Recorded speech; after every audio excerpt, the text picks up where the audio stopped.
واپس پلٹنے سے پہلے اس نے دھیرے سے ہرمن کے پاؤں کے پاس رکھی نرم و ملائم چادر احتیاط سے اس کے وجود پر پھیلاتے ہوئے شانوں تک پہنچائی تھی۔ اس کی سانسوں کے اتار چڑھاؤ اس کی نیند کی گہرائی کا پتہ دے رہے تھے۔ اس کا خوابناک چہرہ تکیے پر ایک جانب ڈھلکا ہوا تھا، اس طرح کہ شاہ رگ سے نیچے جھانکتا دودھیایا ماہ نم بہت واضح ہو رہا تھا۔ وہ اپنی نظریں اس نشان سے نہیں ہٹا سکتا تھا جس نے اس کی چوڑی پکڑ لی تھی۔ قدم پیچھے ہٹاتے ہوئے وہ یکدم ساکت ہوا تھا۔ نیند میں ہی وہ کروٹ لے رہی تھی۔ فل سپیڈ میں چلتے پنکھے کی تیز ہوا سے اس کی نازک پشت پر سیاہ بال بکھرتے اسے احساس دلا رہے تھے کہ رات کتنی خوبصورت، کتنی پرفسوں ہے۔ وہ دبے قدموں وہ مزید پیچھے ہٹا تھا اور پلٹ کر دروازے کی سمت بڑھ گیا تھا۔ برآمدے تک آنے کے بعد بھی اس کی سانسیں بحال نہیں ہوئی تھیں۔ اس کے پارلر جانے کا ٹائم قریب تھا۔ احمد حسین آنے والے تھے۔ گرمی کی شدت کو دیکھتے ہوئے وہ ان کے لیے خاص طور پر لسی تیار کر رہی تھی۔ تب کچن کی طرف سے فاطمہ چلی آئی تھیں۔ ہرمن، تم دیکھ رہی ہو کہ آج کتنی گرمی ہے، لو چل رہی ہے، پھر بھی تم نے چھت پر عارش کو کس کام پر لگا دیا ہے؟ صبح تمہارے باپ کے ڈانٹنے پر وہ آفس سے چھٹی کر کے گھر میں آرام کرنے کے لیے رکا تھا۔ معلوم بھی ہے کہ اس کی کتنی طبیعت خراب ہے۔ وہ غصے میں بول رہی تھیں۔ میں نے اس سے یہ کہا تھا کہ نیا پنجرا بنا دو، یہ نہیں کہا تھا کہ ابھی جا کر یہ کام کرو۔ وہ کوئی نازک دوشیزہ تو نہیں جو آپ کو اس کی اتنی فکر ہو رہی ہے؟ آخر میں بھی تو اس گرمی میں باہر جا رہی ہوں، وہ بیزاری سے بولی تھی۔ اپنی بات مت کرو، دروازے سے نکلو گی اور ٹیکسی میں بیٹھ جاؤ گی۔ اوپر جا کر دیکھو اس کا کیا حشر ہو رہا ہے۔ 10 بار نیچے آنے کا کہہ چکی ہوں، مگر مجال ہے جو میری ایک سن لے یہ لڑکا۔ وہ اب عارش پر غصہ ہوتی واپس کچن سے نکل گئی تھیں۔ بری طرح ہو لیتی وہ دوبارہ اس کی طرف آئی تھیں جو چلچلاتی دھوپ میں اوزاروں اور لکڑیوں میں مصروف تھا۔ بالکل سر پر آگ برساتا سورج اسے پسینے میں شرابور کر چکا تھا اور پچھلے 1 گھنٹے سے اس نے پانی کا ایک گلاس بھی پینے سے انکار کر دیا تھا۔ عارش، تم ایک بات سنتے کیوں نہیں ہو؟ تمہارے ماموں آنے والے ہیں، انہوں نے تمہیں اس حال میں دیکھ لیا تو مجھے ہی 1000 باتیں سننی پڑیں گی۔ چھوڑو یہ کام، ابھی چلو میرے ساتھ۔ فاطمہ کے غصیلے لہجے پر بھی وہ کان بند کیے کیلیں ٹھوکنے میں مگن رہا تھا۔ تب ہی کال بیل بجی تھی۔ فاطمہ نے اوپر سے ہی گیٹ تک جاتی ہرمن کو ہدایت دی تھی کہ احمد حسین کو فوراً اوپر بھیجیں۔ دنگ نظروں سے احمد حسین نے اسے دیکھا تھا جس کا چہرہ سرخ انگارہ ہو رہا تھا۔ شرٹ بالکل بھیگ چکی تھی، پسینے سے تر بال بکھرے ہوئے تھے۔ آپ خود دیکھ لیں اپنی ضد میں کس طرح اس نے مجھے پریشان کر رکھا ہے۔ اب جب تک یہ نیچے نہیں آئے گا میں بھی یہیں رہوں گی۔ فاطمہ اب اس کی ڈٹائی پر ہتے سے اکھڑ گئی تھیں۔ عارش، میں نے تمہیں آرام کے لیے گھر میں روکا تھا اور تم یہ کام لے کر بیٹھ گئے ہو۔ احمد حسین نے سخت لہجے میں اسے مخاطب کرتے ہوئے اس کے ہاتھ سے اوزار لے لیا تھا۔ میں گھر میں بور ہو رہا تھا اس لیے یہ کام کرنے اوپر آ گیا۔ ان سے نظریں ملائے بغیر وہ اسپاٹ لہجے میں بولا تھا۔ مجھے کچھ نہیں سننا، تم فوراً نیچے جاؤ۔ اوزار ایک طرف پھینکتے احمد حسین برہم ہوئے تھے جس پر وہ کسی بھی جانب دیکھے بغیر تیزی سے سیڑھیوں کی جانب بڑھ گیا تھا۔ کیا ہوتا جا رہا ہے اسے؟ یہ ایسے تو کبھی نہیں کرتا۔ فاطمہ بہت فکر مند ہو کر بولی تھیں۔ یہ سب تمہاری بحث کا نتیجہ ہے۔ برہان کے لیے اس نے جو کچھ کہا اس پر غور کرنے کی بجائے تم نے کس طرح اسے خاموش کروا دیا تھا۔ بگڑے لہجے میں احمد حسین بولے تھے جبکہ فاطمہ کچھ بول نہیں سکی تھیں۔ برآمدے کی طرف آتے ہوئے عارش نے بس ایک نظر اسے دیکھا تھا۔ آف وائٹ لباس میں ہم رنگ ہی نیٹ کا سکارف چہرے کے گرد نفاست سے سجائے وہ اس کے جلتے وجود کے لیے ٹھنڈی پھوار ثابت ہوئی تھی۔ میرے فرشتوں کی توبہ جو آئندہ تمہیں کوئی کام کرنے کا کہوں۔ گرکتے ہوئے وہ اسے گھورتی رہی جو رکے بغیر اپنے کمرے کی سمت جا رہا تھا۔ دستک دے کر احمد حسین کمرے میں داخل ہوئے۔ وہ جو تکیے میں چہرہ چھپائے سینے کے بل لیٹا ہوا تھا فوراً اٹھ بیٹھا تھا۔ رات میں مجھے تم سے بات کرنی ہے۔ اگر ابھی وقت ہوتا تو ابھی بات کرتا۔ تم اب اٹھ کر پہلے اپنا حلیہ درست کرو ورنہ تم مزید میرے غصے کو ہی ہوا دو گے۔ سنجیدگی سے بولتے ہوئے وہ بغور اس کے بے تاثر چہرے کو دیکھ رہے تھے جو نظریں نہیں ملا رہا تھا مگر بیڈ سے اٹھ گیا تھا۔ تب ہی ہرمن لسی سے بڑے گلاس ٹرے میں سجائے آ پہنچی تھیں۔ جلدی آ جاؤ، ٹھنڈی لسی تمہارے دماغ کی ساری گرمی ختم کر دے گی۔ واش روم میں بند ہوتے عارش کو آواز لگاتے وہ احمد حسین کی طرف متوجہ ہوئی تھی اور اگلے ہی پل ان کی تنبیہی نظروں پر دھیرے سے ہنسی تھی۔ ٹی وی اسکرین سے نظریں ہٹا کر انہوں نے کچھ فاصلے پر بیٹھی عروسہ کو دیکھا تھا۔ 2 دن سے بیلا کی طبیعت خراب ہے، آپ نے غلطی سے بھی اس کی خیریت دریافت نہیں کی ہے، شکایتی لہجے میں وہ بولی تھیں۔ میرے پوچھنے سے کیا ہوگا؟ اس سے کہو دوائیاں وقت پر لے، روکھے لہجے میں بولتے وہ ٹی وی کی جانب دیکھ رہے تھے۔ فاروق، آپ اس کے لیے حد سے زیادہ کٹھور ہوتے جا رہے ہیں، دعاؤں سے زیادہ اسے آپ کی توجہ کی، آپ کی شفقت کی ضرورت ہے، عروسہ شدید تعصب سے بولی تھیں۔ جواباً فاروق نے بس ایک نگاہ انہیں دیکھا تھا۔ ہمیشہ آپ نے اپنے اور اس کے درمیان فاصلہ رکھا ہے، جو رسمی سا تعلق تھا آپ نے وہ بھی ختم کر دیا ہے۔ وہ اگر کچھ کہتی نہیں ہیں تو اس کا مطلب یہ نہیں کہ وہ محسوس بھی نہیں کرتی۔ آپ اس کے سامنے اپنے بچوں پر محبت نچھاور کرتے ہیں، ان کی فکر رکھتے ہیں، مگر اس کے لیے آپ کے پاس 2 لفظ بھی نہیں ہوتے۔ میں اور کتنی بار یہ سب باتیں دہراؤں، آپ یہ کیوں نہیں سوچتے کہ وہ آپ کی ایک ہی بہن ہے؟ میرے لیے وہ میری پہلی اولاد ہے، مگر تم مجھے یہ مت بتاؤ کہ میں نے اس کے ساتھ کیسا رویہ اپنا رکھا ہے۔ میں جانتا ہوں کہ میں نے بھائی ہونے کا حق ادا نہیں کیا، اس کی نظروں میں کوئی عزت نہیں ہے میری، مگر تم بھی یہ مت بھولو کہ وہ اول درجے کی نافرمان ہے۔ وہ انتہائی ناگوار لہجے میں بولے تھے۔ اگر تمہیں لگتا ہے کہ میرے دل میں اس کے لیے محبت نہیں تو تم یہی سمجھو، اسے اپنی منمانی کرنی ہے تو مجھ سے رسمی تعلق بھی رکھنے کی ضرورت نہیں۔ میری محبت، میری توجہ میرے بچوں کے لیے ہے، کیونکہ وہ میرے فرما بردار ہیں، میری بات کو سمجھتے ہیں، میرے حکم کے خلاف نہیں جاتے، جبکہ وہ اس قابل نہیں ہے کہ… بگڑتے لہجے میں وہ یکدم رکے تھے۔ ان کی نظروں کے تعاقب میں عروسہ نے گردن موڑ کر دیکھا تھا۔ اپنی جگہ پر رکی بیلا کے اسپاٹ چہرے نے عروسہ کو بوکھلا کر رکھ دیا تھا۔ تم کیوں بیڈ سے اٹھیں؟ مجھے آواز دے دی ہوتی۔ عروسہ صوفے سے اٹھ کھڑی ہوئی تھی۔ میں آپ کو بتانا بھول گئی تھی، ہرمن کہہ رہی تھی کہ کل وہ کچھ دیر سے پارلر آئے گی۔ مدھم لہجے میں اطلاع دے کر وہ رکی نہیں تھی۔ ایک نظر عروسہ نے انہیں دیکھا تھا جو ٹی وی کی سمت متوجہ تھے۔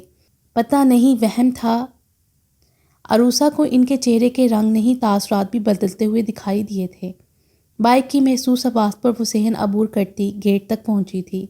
تم نے طے کر لیا ہے شاید کہ بابا سے آج لازمی ڈانٹ کھانی ہے۔ اسے اندر آنے کا راستہ دیتی وہ ناگواری سے بولی تھی۔ میں نے اکیڈمی جانے کے لیے ماموں جان سے اجازت لی تھی۔ اس کی جانب دیکھے بغیر وہ بولا تھا۔ مامی اور ماموں جان کہاں ہیں؟ غیر معمولی خاموشی محسوس کرتے ہوئے وہ برآمدے میں رک کر ہرمن سے پوچھ رہا تھا۔ دونوں کچھ دیر پہلے عثمان کے گھر گئے ہیں۔ ان کی اطلاع نے عارش کو بری طرح چونکایا تھا۔ عارش، رکو ذرا۔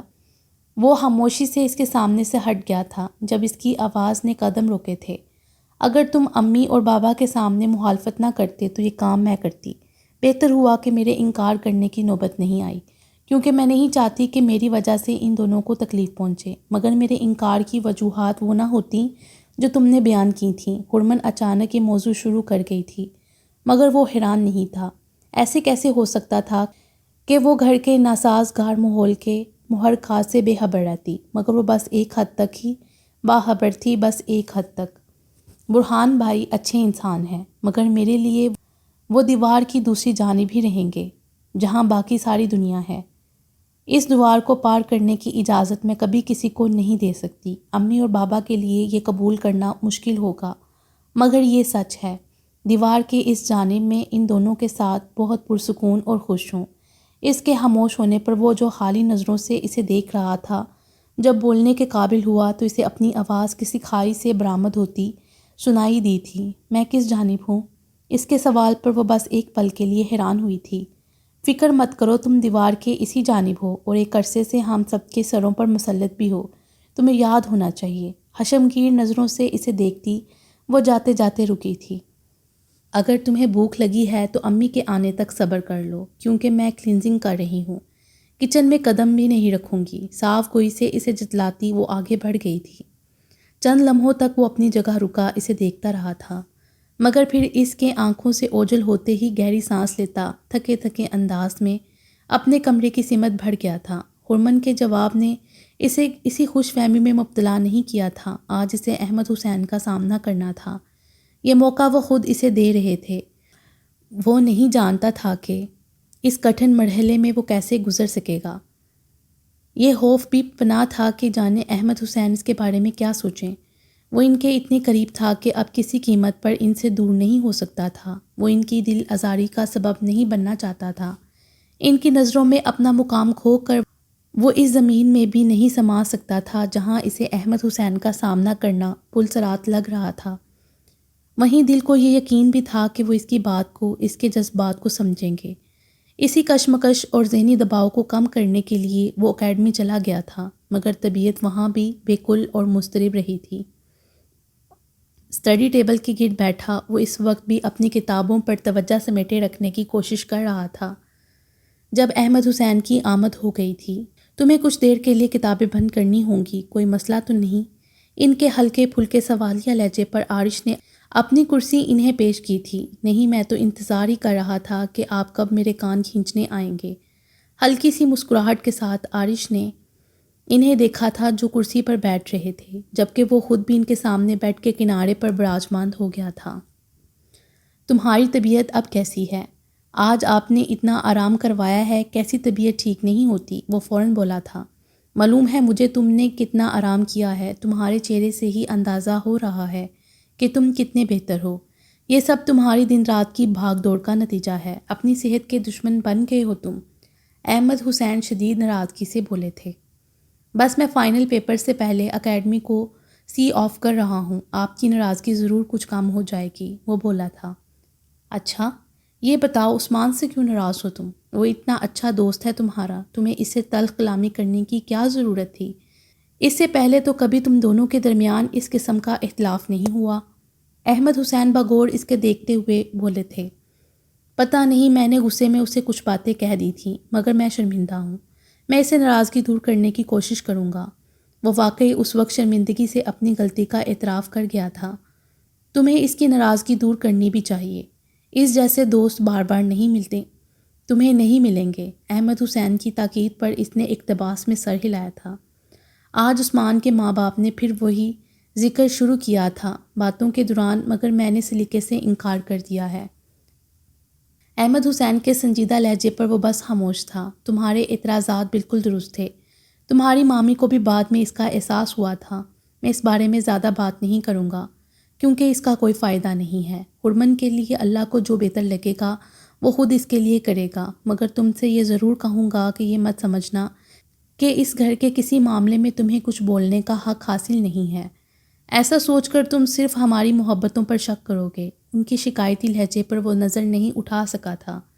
اب تم مجھے بتاؤ کہ تم کیوں مستقل پریشان اور الجھے دکھائی دے رہے ہو؟ تم جانتے ہو کہ تمہیں بے سکون دیکھ کر میں کس طرح سکون سے رہ سکتا ہوں۔ میں انتظار ہی کرتا رہا کہ تم مجھ سے اپنی پریشانی کا تذکرہ کرو گے، جسے میں تمہارے چہرے سے پڑھ سکتا ہوں۔ تم نے کبھی مجھ سے اپنی کوئی پریشانی نہیں چھپائی، تو اب ایسا کیوں کر رہے ہو؟ تم بلا جھجک مجھے اپنے دل کی بات بتاؤ۔ میں اور زیادہ تمہیں خود سے الجھتا نہیں دیکھ سکتا۔ ان کے نرم لہجے میں چھپے اضطراب کو محسوس کرتے ہوئے وہ سر نہیں اٹھا سکا تھا، مگر خاموش بھی نہیں رہ سکتا تھا۔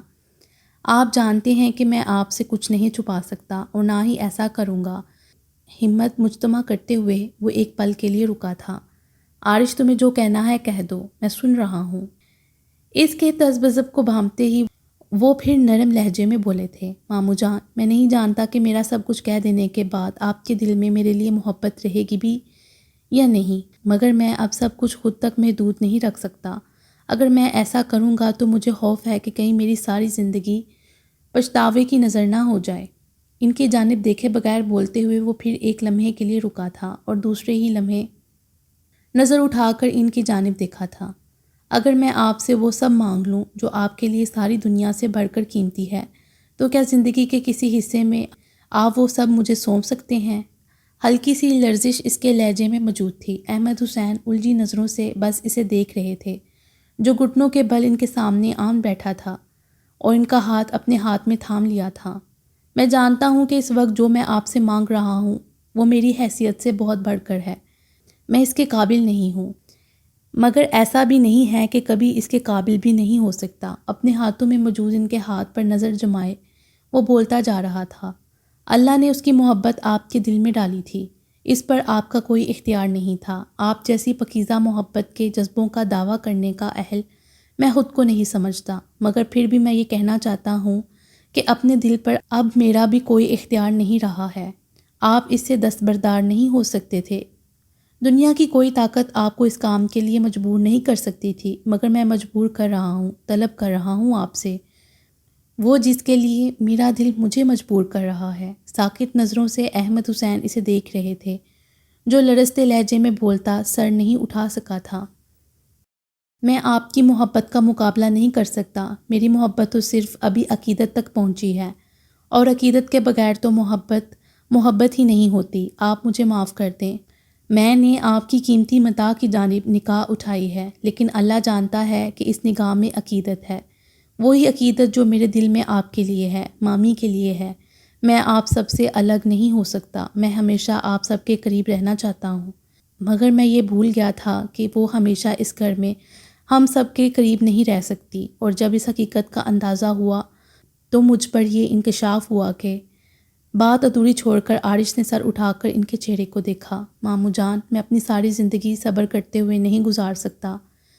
میرے پاس آپ جیسا ظرف، آپ جیسا حوصلہ نہیں ہے۔ مدھم لہجے میں بولتے ہوئے وہ انہیں دیکھ رہا تھا، جو کسی گہری سوچ میں مبتلا اس کی جانب نہیں دیکھ رہے تھے۔ ان کی گہری خاموشی نے عارش کو خوف میں مبتلا کیا تھا۔ آپ کو میری اس جرأت پر غصہ ہے تو مجھے برا کہیں، مگر اس طرح خاموش نہ رہیں۔ میں نے آپ کو تکلیف پہنچائی ہے تو مجھے بتائیں۔ اس کے خوفزدہ لرزتے لہجے پر احمد حسین نے دنگ نظروں سے اس کی کشادہ آنکھوں میں پھیلتی نمی کو دیکھا تھا۔ اگلے ہی پل وہ ان کے گھٹنوں پر سر رکھ چکا تھا۔ عارش، مرد کی آنکھوں میں آنسو نہیں ہوتے۔ اس کا چہرہ ہاتھوں میں بڑھتے وہ نرم لہجے میں بولے تھے، ان کے لیے ہو سکتے ہیں جن سے وہ محبت کرتا ہے، جن سے وہ دور نہیں ہونا چاہتا، جن کے بغیر اس کی زندگی ادھوری ہے۔ ان سے نظریں ملائے بغیر وہ نم لہجے میں بولا تھا، اس گھر میں کوئی کسی سے دور نہیں ہو رہا۔ تم نے مجھے کوئی تکلیف نہیں پہنچائی، اور نہ ہی آج تمہاری باتوں نے مجھے بہت زیادہ حیران کیا ہے، اس لیے تمہیں کسی چیز کے لیے خوفزدہ ہونے کی ضرورت نہیں ہے۔ اس کے سر پر ہاتھ پھیرتے وہ اسی پرشفقت لہجے میں بولے تھے جس کا وہ عادی تھا۔ پھر آپ خاموش کیوں رہے؟ عارش کا چہرہ اب بھی زرد تھا، مگر سانس کچھ بحال ہوئی تھی، جبکہ احمد حسین نے ایک گہری سانس لے کر اسے دیکھا تھا۔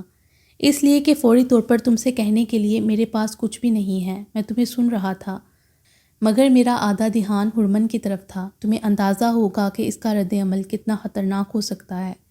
وہ پرسوچ لہجے میں بولے تھے، مجھے اندازہ نہیں، پورا یقین ہے کہ وہ پہلی فرصت میں مجھے جان سے مار دے گی۔ سر جھکائے وہ بجھے لہجے میں خدشہ ظاہر کر رہا تھا۔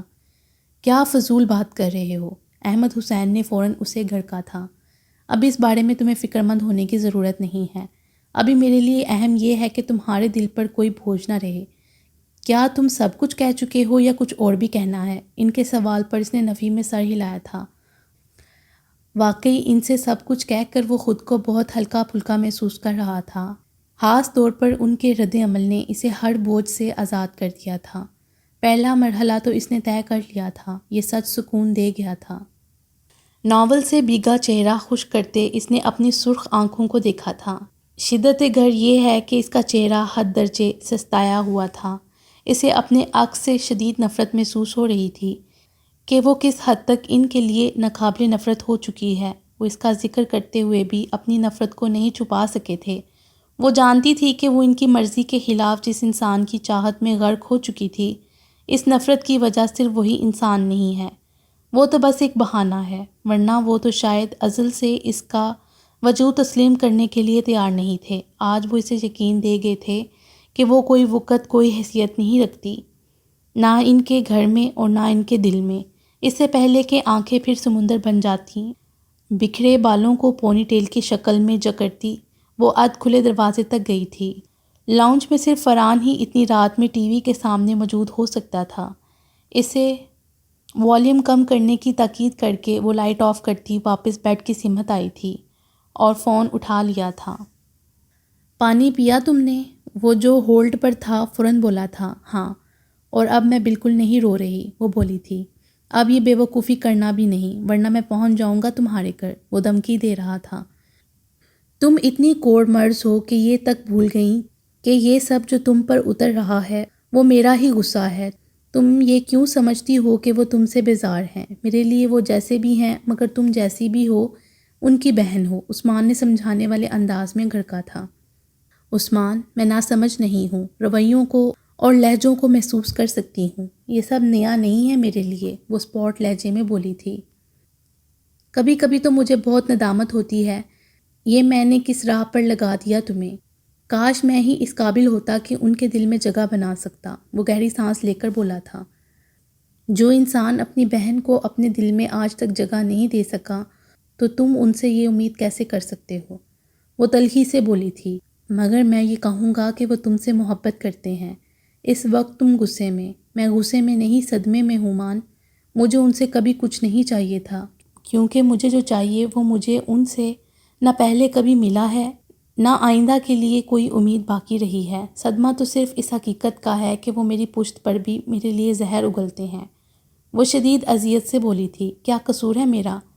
میں بن بلائے بلا ضرورت اس گھر میں پیدا ہو گئی جہاں بڑھاپے میں میرے ماں باپ کو بھی میری خواہش نہیں تھی. زبردستی میں ایک بوجھ کی طرح ان پر اور پھر ان کے بیٹے پر مسلط ہو گئی. کیا کوئی انسان اپنی مرضی سے اس دنیا میں آتا ہے؟ بیلا، اب تم دوبارہ رونا شروع مت کرنا. میں جانتا ہوں تمہیں کتھارس کی ضرورت ہے مگر وہ تم میرے سامنے بیٹھ کر کرنا، لیکن اس فون پر تم مجھے سولی پر مت چڑھاؤ. عثمان کا لہجہ اجتیاعی تھا جبکہ وہ خاموش رہی تھی. کل تک بالکل فٹ فاٹ ہو جاؤ، پھر ہم بہت سارا وقت ساتھ گزاریں گے. آج کل جیب بہت بھاری ہو رہی ہے، سوچ رہا ہوں تم پر ہلکی کر دوں. وہ فخر سے بولا تھا. یہ موقع تو میں کسی حال میں نہیں گنواؤں گی. روز روز تو تمہاری جیب بھاری ہوتی نہیں ہے. وہ بے ساختہ مسکراتے ہوئے بولی تھی. اچھا، ایک خوشخبری سن لو. میری پیش گوئی پوری ہو گئی. ہرمن کے لیے احمد انکل نے انکار کر دیا ہے. ہاں، مجھے بھابھی سے معلوم ہوا ہے. وہ تو بہت افسردہ ہوئی ہیں مگر یہ انکار غیر متوقع نہیں تھا. سب کو اندازہ تھا کہ ہرمن کے گھر والے کبھی اسے ملک سے باہر نہیں جانے دیں گے. تم اس انکار کو خوشخبری کے معنوں میں لے رہے ہو. برہان بھائی کا بھی خیال نہیں ہے تمہیں؟ بیلا نے اسے شرمندہ کرنا چاہا تھا. اپنے بھائی کے لیے لڑکیوں کی کمی نہیں ہے یار. مگر میں عارش کو تڑپتے گرتے اور پٹ سے مرتے ہوئے نہیں دیکھ سکتا تھا. ویسے معصوف بڑے کایا قسم کے چھپے رستم ہیں. اندازہ ہو گیا تھا تمہیں؟ عثمان کے کہنے پر وہ دھیرے سے ہنسی تھی. ہرمن کو لے کر مجھے کچھ شک تو تھا عارش پر. مجھے حیرت ہے کہ تم جیسے بیسٹ فرینڈ سے اس نے اپنی فیلنگز شیئر نہیں کی. بیلا نے حیرانگی سے کہا تھا. مگر دیکھ لو، اس بیسٹ فرینڈ نے اسے مجبور کر دیا ہے سب کچھ اگلنے پر. میں نے تو جان بوجھ کر اجلت مچائی تھی گھر میں، سب کو اکسایا تاکہ جلدی سے رشتہ لے کر جائیں. وہ ہنستے ہوئے بتا رہا تھا. ٹھیک ہی ناراض ہے تم سے عارش. جب تم سب کچھ سمجھتے تھے تو اس کے ساتھ کیوں یہ سب کیا؟ بیلا نے حشم گیر لہجے میں کہا تھا. اگر میں ایسا نہ کرتا تو وہ حال دل سینے میں ہی چھپائے دنیا سے کوچ کر جاتا. تمہیں نہیں پتہ کس طرح جان جاتی ہے اس کی استانی کے سامنے. مگر اب تو منہ کھولنا ہی پڑے گا. وہ اطمینان سے بولا تھا. اب تم کسی بات کا ذکر غلطی سے بھی ہرمن سے نہ کر دینا. عثمان نے تنبیہ کی تھی. فکر مت کرو، میں اتنی بے وقوف نہیں ہوں کہ اسے ڈسٹرب کر دوں. یہ کام تو عارش نے کرنا ہے. وہ مسکراتے ہوئے بولی تھی. تب ہی وہ کچھ چونکی تھی. باہر سے اسے فاروق کی آواز سنائی دی تھی جو یقیناً فرحان کو ٹی وی بند کرنے کی ہدایت دے رہے تھے. ہاں، میں تم سے بعد میں بات کرتی ہوں. ہاں، میں جانتا ہوں کہ سیل فون کے بعد تم اب خود کو ڈیمیج نہیں کروانا چاہو گی. عثمان بھی سمجھ گیا تھا. ایک پل کو رک کر اس نے دروازے پر ابھرتے سائے کو دیکھا تھا اور اگلے ہی پل وہ تکیے پر سر رکھتی آنکھیں بند کر چکی تھی. اسے اندازہ تھا کہ وہ اگر اس طرف آ رہے ہیں تو ضرور عروسہ کے کہنے پر، جبکہ وہ بالکل بھی ان کا سامنا کرنا نہیں چاہتی تھی. جو کچھ وہ ان سے اپنے بارے میں سن چکی تھی اس کے بعد ان کا کوئی لفظ اس اذیت کو زائل نہیں کر سکتا تھا. چند لمحوں بعد اس کے دروازے پر ہوتی دستک سنی تھی. کمرے میں داخل ہو کر فاروق نے اسے پکارا بھی تھا. انہیں اندازہ تھا کہ وہ سو چکی ہے مگر وہ واپس نہیں جا سکتے تھے. سائڈ ٹیبل پر موجود لیمپ آن کر کے فاروق اس کی طرف متوجہ ہوئے تھے. بخار نے بالکل اسے نچوڑ کر رکھ دیا تھا. بہت نڈال اور کمزور ہو چکی تھی وہ. دھیرے سے اس کی پیشانی کو چھو کر انہوں نے بخار کی شدت کو جانچا تھا۔ اس کے سر پر ہاتھ پھیرنے سے وہ خود کو روک نہیں سکے تھے، حالانکہ یہ کام انہوں نے پہلے بھی نہیں کیا تھا۔ اگر وہ بیدار ہوتی تو کبھی اس شفقت کا مظاہرہ وہ اس وقت بھی نہیں کر سکتے تھے۔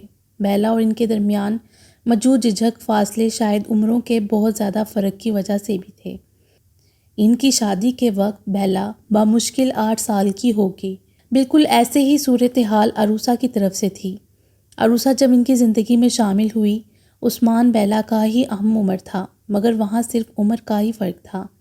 عثمان اپنی ماں سے زیادہ عروسہ کے ہی قریب رہا تھا اور آج تک تھا۔ عروسہ اور اس کی ماں آپس میں کزنز تھیں۔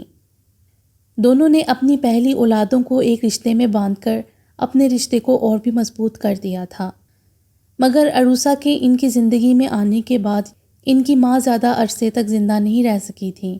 عثمان کی طرف بیلا کی پرورش بھی عروسہ کا ہی عمل دخل رہا تھا۔ وہ اس سچ کو مانتے تھے کہ عروسہ نے گھر اور بیلا کو بہت اچھی طرح سنبھالا تھا۔ بیلا کو کسی طور وہ اپنی توجہ نہیں دے سکتے تھے جو توجہ عروسہ نے دی تھی۔ بیلا اپنی ہر ضرورت کے لیے عروسہ کی طرف ہی دیکھتی تھی، اور یہ سب آج تک جاری تھا۔ لیمپ کی مدھم روشنی میں وہ بہت احتیاط کے ساتھ سائے ٹیبل پر پھیلی دوائیوں کو ترتیب دے رہے تھے۔ بیلا ان کی عمر کے اس دور میں ان کی ماں کی گود میں آئی تھی، جس میں وہ ایک نوجوان لڑکے کے لیے یا تو بہت خوشی کا باعث ہوتا یا پھر شرمندگی کا باعث ہو سکتا تھا، اور فاروق کے لیے یہ خوشی کا باعث نہیں ہو سکتا تھا۔ اپنے ماں باپ سے نہ تو وہ کچھ کہہ سکتے تھے اور نہ ہی ان کے ماں باپ ان کے تیور بھانپ کر اپنی نامولود بیٹی کو کہیں پھینک سکتے تھے۔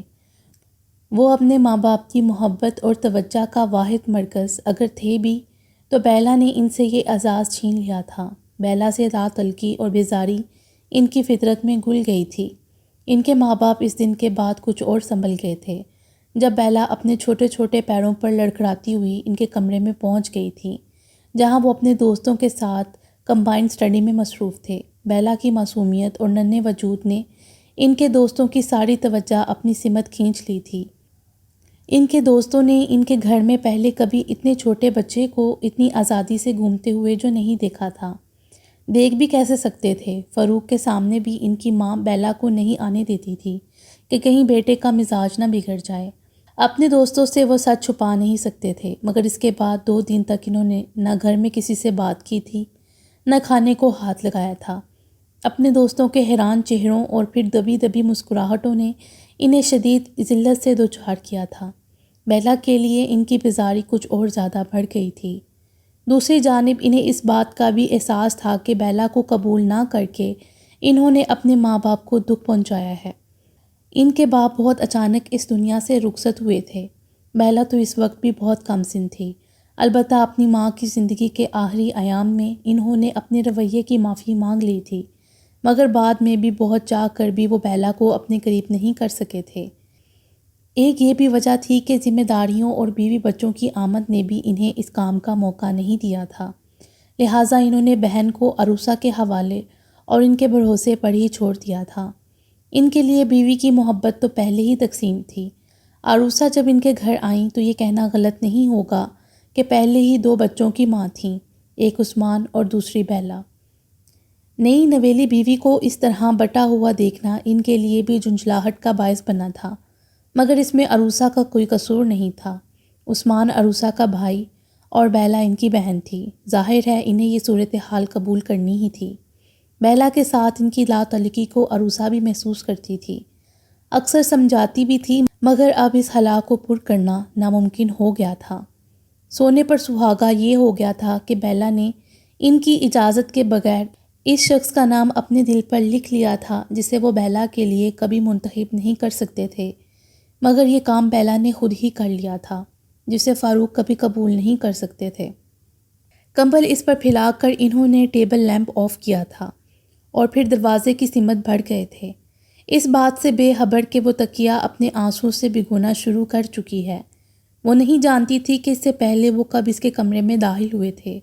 یہ کمرہ تو شاید ان کے لیے اچھوت تھا، اور وہ خود بھی۔ وہ یقیناً عروسہ کے کہنے پر اس وقت آئے تھے تاکہ جو اذیت وہ اسے دے چکے تھے اس میں کچھ کمی آ جائے، مگر اب یہ ممکن نہیں تھا۔ ان کا اب کوئی لفظ بھی بیلا کو ان کے بارے میں اچھا اور مثبت سوچنے پر مجبور نہیں کر سکتا تھا۔ وہ ان کی طرح خود بھی اپنے دل میں ان کی نفرت نہیں بھر سکتی تھی، مگر اب اس کی برداشت ختم ہو گئی تھی۔ وہ ان کے گھر میں پڑی ایک ناکارہ اور بیکار چیز تھی۔ اس بات کا یقین ہونے کے بعد وہ انہیں اپنے دل کے سب سے اونچے مقام پر نہیں رکھ سکتی تھی۔ آج وہ اس کے دل سے اتر گئے تھے، مکمل طور پر اتر گئے تھے۔ یہی غم اسے آنسو بہانے پر مجبور کر رہا تھا، منفی سوچنے پر مجبور کر رہا تھا کہ وہ یقیناً اس کی بے خبری میں اس کمرے کی تلاشی لینے آئے تھے۔ جس شخص نے کبھی یہ جاننے کی کوشش نہیں کی کہ بند کمرے میں ان کی بہن زندہ بھی ہے یا نہیں، وہ رات کے اس پہر اور کس مقصد سے اس کے کمرے میں داخل ہو سکتا تھا؟ شاید انہیں اس کے غیر مردوں سے تعلقات رکھنے کا کوئی ثبوت مل گیا ہو۔ جتنا وقت وہ کمرے میں رہے، اس کے دل میں طوفان چلتے رہے تھے۔ وہ نہیں جانتی تھی کہ کس طرح وہ بے جان لاشے کی طرح ان پر خود کو نیند میں ظاہر کرتی رہی تھی، ورنہ اس وقت وہ طوفان کو دبانا نہیں چاہتی تھی، ان پر چیخنا چاہتی تھی، انہیں بتانا چاہتی تھی کہ وہ کتنے برے ہیں، وہ اس پر کوئی حق نہیں رکھتے۔ وہ سب کچھ ختم کر دینا چاہتی تھی، مگر ہمیشہ کی طرح وہ آج بھی ایک ڈمی کی طرح ان کے سامنے تھے، جس کے پاس نہ زبان تھی، نہ دل، نہ ہی کوئی احساس۔ سبک روانی سے گھر کی سمت بڑھتے ہوئے اسے اپنے عقب سے بائک کی آواز آ رہی تھی، مگر اس نے جیسے سنا ہی نہیں تھا، نہ ہی ایک طرف ہٹنے کی کوشش کی تھی۔ بس ایک نظر اسے دیکھا تھا جو کھولتی نگاہ اس کے مسکراتے چہرے پر ڈالتا تیزی سے بائک برابر سے نکال لے گیا تھا۔ راستے میں آنے کی عادت نہیں جائے گی تمہاری۔ بائک سے اترتے ہوئے عثمان جتلانا نہیں بھولا تھا، تم جانتے ہو راستے میں کون آیا ہے؟ ایک پل کے لیے رک کر عارش نے سنجیدگی سے کہا تھا، اور پھر رکا نہیں تھا، بلکہ اس کی پشت کو دیکھتے ہوئے عثمان کچھ نادم ہوا تھا۔ آج وہ کچھ زیادہ ہی غلط کر گیا تھا عارش کے ساتھ۔ جمعے کے دن عارش کا آفس آف ہوتا تھا، دونوں ساتھ ہی جمعے کی نماز کے لیے جاتے تھے، مگر پچھلے جمعے کی طرح آج بھی وہ عارش کا انتظار کیے بغیر گھر سے نکل گیا تھا۔ گیٹ کھلا ہوا ہی تھا، برآمدے میں ہی فاطمہ قرآن پڑھنے میں مصروف تھیں۔ بس ایک نظر انہوں نے عارش کو دیکھا تھا جو ان کی سمت ہی آ رہا تھا۔ تخت کے کنارے بیٹھتے ہوئے اس نے اخبار اٹھا لیا تھا، اسے بس فاطمہ کے فارغ ہونے کا انتظار تھا۔ ان کی بہت زیادہ خاموشی اور سنجیدگی اب اس کی برداشت سے تجاوز کر رہی تھی۔ وہ یقین سے نہیں کہہ سکتا تھا کہ فاطمہ اس سے ناراض ہے یا پھر عثمان کے ماں باپ کو انکار کرنے کا افسوس ہے۔ یہ بھی ہو سکتا تھا کہ وہ پریشان ہوں۔ احمد حسین یقیناً اپنی اور اس کی گفتگو سے انہیں اب تک آگاہ کر چکے ہوں گے۔ اس وقت وہ ان سے کھل کر بات کرنا چاہتا تھا۔ اس گفتگو کے بارے میں بھی احمد حسین سے بات کرنے کے بعد اس کا اعتماد اس حد تک تو بڑھ چکا تھا کہ اب وہ فاطمہ سے بھی اپنے دل کی خواہش نہ چھپائے۔ بات کرنے کے لیے یہی موقع بہتر تھا کہ حرمن بھی ارد گرد نہیں تھی۔ آج کے دن عارش ہی اسے عروسہ کی طرف ڈراپ کرتا تھا۔ میں تمہارے لیے کھانا گرم کرتی ہوں۔ قرآن ایک طرف رکھتے ہوئے فاطمہ اس سے مخاطب تھیں، جو ان کے متوجہ ہونے کا ہی منتظر تھا۔ مجھے اس وقت صرف آپ سے بات کرنی ہے۔ عارش کے فوراً ہی کہنے پر فاطمہ نے سوالیہ نظروں سے اسے دیکھا تھا۔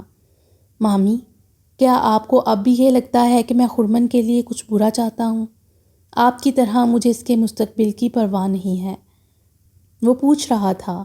ہمیشہ غلط مت سوچا کرو، میں نے تمہاری مخالفت کرتے وقت واقعی آگے کے بارے میں نہیں سوچا تھا، اور جب سوچا تو تم بالکل اپنی جگہ درست لگے تھے۔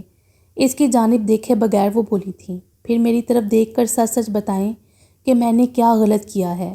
آپ کیوں مجھ سے دور دور ہیں، مجھ سے ٹھیک طرح سے بات بھی نہیں کرتی؟ وہ شکایتی لہجے میں بولا تھا۔ میں تم سے ناراض نہیں ہوں عارش، مگر تم نے مجھے حد سے زیادہ پریشان کر دیا ہے۔ میں نے تمہارے لیے ویسا ہرگز نہیں سوچا تھا جیسا تم چاہتے ہو۔ تم آخر ایسا چاہتے ہی کیوں ہو؟ شدید مضطرب لہجے میں فاطمہ بولتی چلی گئی تھیں۔ تم خود نہیں جانتے تم کیا چاہتے ہو، اگر جانتے تو کبھی ایسی خواہش نہ کرتے۔ میں کبھی نہیں چاہوں گی کہ تم بھی سب سے کٹ کر سب کے سامنے جھک کر زندگی گزار دو۔ خاندان بھر کی مخالفت اور ملامت ہم نے اپنے فیصلے کے خمیازے کے طور پر برداشت کی ہے، مگر وہ زمانہ اور تھا۔ تمہیں اسی دنیا میں انہی لوگوں کے درمیان رہنا ہے۔ تمہارے دونوں ماموں کبھی یہ سب برداشت نہیں کریں گے۔ انہیں بھنک بھی لگ گئی تو فاطمہ شدید پریشان لہجے میں بولتی ایک لمحے کو رکی تھیں۔ تم ایسا کوئی فیصلہ مت کرو جو تمہارے لیے دشواریاں پیدا کر دے۔ میں صرف ہرمن کے لیے نہیں، تمہارے لیے بھی ایک اچھی پرسکون زندگی کی خواہش مند ہوں، اس لیے تم اس راہ پر مت چلو، میں تمہیں اس کی اجازت نہیں دوں گی۔ فاطمہ قطعی لہجے میں فیصلہ سنا گئی تھیں۔ پتہ نہیں کیوں آپ نے خاندان کو ہوا بنا کر سر پر سوار کر رکھا ہے۔ خاندان کی اہمیت اپنی جگہ، مگر یہ میری زندگی ہے اور مجھے اپنی زندگی کے فیصلوں میں کسی خاندان کو شامل رکھنے کی ضرورت نہیں ہے، وہ کچھ بگڑے لہجے میں بولا تھا۔ آپ نے ٹھیک کہا، وہ زمانہ اور تھا جس میں ہر کمان سے نکلے تیر کا نشانہ احمد حسین کی ذات تھی، مگر یہ وہ زمانہ نہیں رہا۔ کسی میں اتنا دم نہیں کہ میرے سامنے اگر مجھ پر انگلی بھی اٹھا سکے۔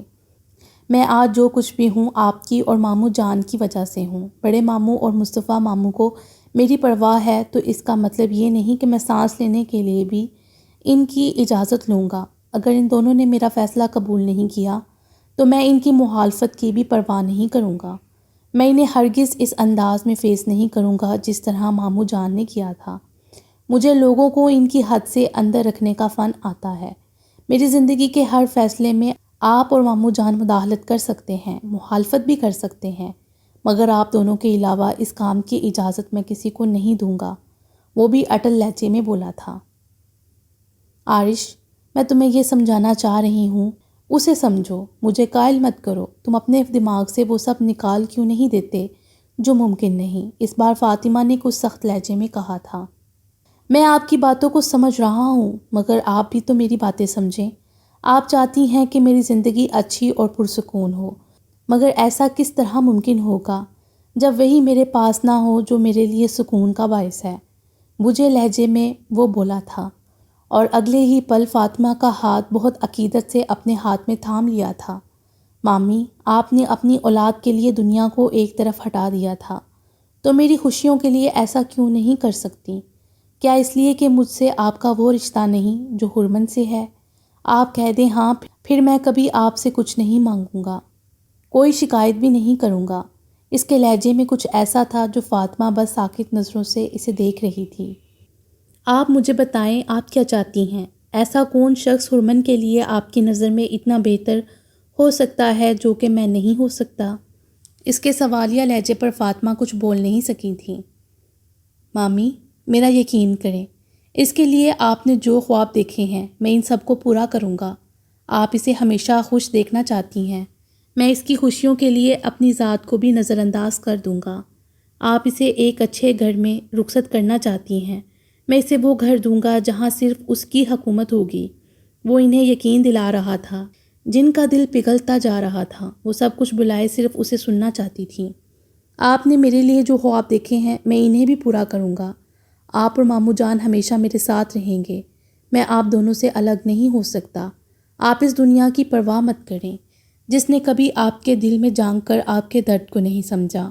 میں سب کی ذمہ داری لیتا ہوں، کوئی آپ سے سوال کرنے نہیں آئے گا۔ میری موجودگی میں آپ کو کسی کے سامنے اب سر نہیں جھکانا پڑے گا، کیونکہ میں ایسا نہیں ہونے دوں گا، اپنی آخری سانس تک بھی نہیں۔ وہ خاموش ہوا تھا کہ اس کا ہاتھ آنکھوں سے لگائے فاطمہ گٹ گٹ کر رو رہی تھیں۔ یہی سب تو وہ اس انسان سے سننا چاہتی تھیں جسے شاید آسمان سے اترنا تھا زمین پر، تو انہیں آج سے پہلے کبھی کسی انسان سے یہ امید نہیں تھی۔ وہ انہیں جانتی تھی کہ اب کسی کو آسمان سے اتر کر آنے کی ضرورت نہیں تھی، کیونکہ جس کا انتظار تھا وہ تو پہلے ہی ان کی نگاہوں کے سامنے تھا، بس وہی نہ پہچان سکی تھیں۔ مامی، آپ روئیں مت، آپ کو معلوم بھی ہے کہ میں آپ کو اس طرح روتے ہوئے نہیں دیکھ سکتا۔ ان کے آنسوؤں نے عارش کو اضطراب میں مبتلا کر دیا تھا۔ اگر میں نے آپ کے اعتماد کو ٹھیس پہنچائی ہے تو مجھ سے شکایت کریں۔ آپ کو میرے فیصلے سے تکلیف پہنچی ہے تو مجھے معاف کر دیں۔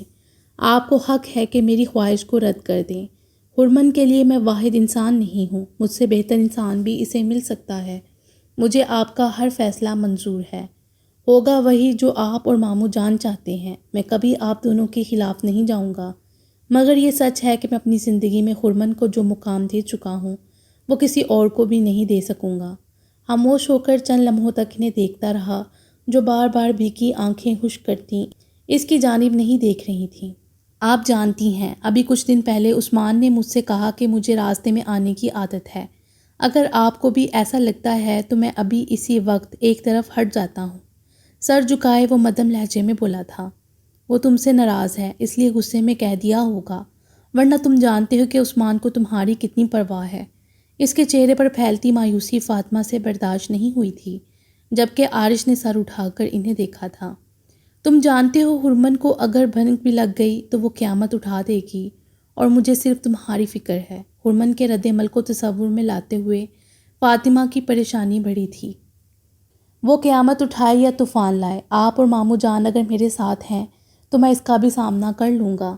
اس کے جواب پر فاطمہ نے اسے دیکھا تھا جس کی آنکھوں میں آس اور امید کی قندیلیں روشن تھیں، چہرے پر ایسی معصومیت اور مظلومیت اس نے سجا رکھی تھی جو فاطمہ کو بالکل ہی زیرو کرنے کے لیے کافی تھی۔ اس لیے تم سے بات نہیں کرنا چاہ رہی تھی کیونکہ مجھے معلوم تھا کہ تم اپنی بات منوا کر ہی دم لوگے۔ تمہارے ماموں بالکل ٹھیک کہتے ہیں، تم ہرمن سے کسی بھی طرح کم نہیں ہو۔ تم دونوں نے ہماری ناک میں دم کر کے قسم کھا رکھی ہے۔ فاطمہ کو یکدم اس پر بہت غصہ آیا تھا، ساتھ ہی ساتھ وہ ہرمن کو بھی لپیٹ گئی تھیں۔ ارے درمیان میں کیوں لا رہی ہیں؟ اسے تو کچھ خبر بھی نہیں ہے۔ مسکراہٹ چھپاتے ہوئے عارش نے درمیان میں انہیں روکا تھا۔ جب اسے خبر ہوگی تب تمہیں پتہ چلے گا۔ میرے پاس اگر تم اس کی شکایت لے کر آئے تو سب سے پہلے میں تمہارا حشر بگاڑ دوں گی۔ فاطمہ کے مزید برسنے پر اس نے خاموش رہنا ہی غنیمت سمجھا تھا۔ گھر میں اس قدر بڑھ گیا تھا کہ اس کی نیند ٹوٹ گئی تھی۔ کچھ دیر تک وہ پیاس سے غافل ہونے کی کوشش کرتا رہا مگر ناکامی ہوئی تھی۔ فاطمہ اس کے کمرے میں پانی رکھنا بھول گئی تھیں، لہٰذا خود اسے اٹھنا ہی پڑا تھا۔ کمرے سے باہر آتا وہ ایک پل کو ٹھٹکا تھا، مگر اسے حیرت نہیں ہوئی تھی کہ ہرمن کے علاوہ اتنی رات میں اور کوئی دوسری مخلوق گھر میں گھومتی نظر نہیں آ سکتی تھی۔ نیند سے بوجھل آنکھیں بمشکل پوری کھولے وہ خاموشی سے کچن کی سمت بڑھ جانا چاہتا تھا، مگر قدم خود بخود اس کے قریب رک گئے تھے، جو گرلز میں انگلیاں پھنسائے روشن آسمان کو تک رہی تھی۔ عارش کی موجودگی نے اس کے انہماک میں خلل نہیں ڈالا تھا۔ چاند کی تیز روشنی سیدھی اس کے چہرے سے ٹکرا رہی تھی، مگر اس کے باوجود بھی ایک عجیب سی چمک اس کے نقوش میں پھیلی ہوئی تھی جس نے عارش کو چونکا دیا تھا۔ تب بھی اس کی سیاہ آنکھوں نے حرکت کی تھی، وہ سانس لینا بھول گیا تھا۔ تم اس وقت کمرے سے باہر؟ وہ بامشکل اتنا ہی بول سکا تھا۔ پتہ نہیں اس وقت کیوں میری سماعتوں سے بہت عجیب پکاریں ٹکراتی ہیں۔ میں سننا چاہتی ہوں مگر ابھی بھی مجھے اپنے ارد گرد پرچھائیاں نظر آ رہی ہیں۔ ایسا لگتا ہے کہ میں ان پرچھائیوں سے مانوس ہوں اور نہیں بھی۔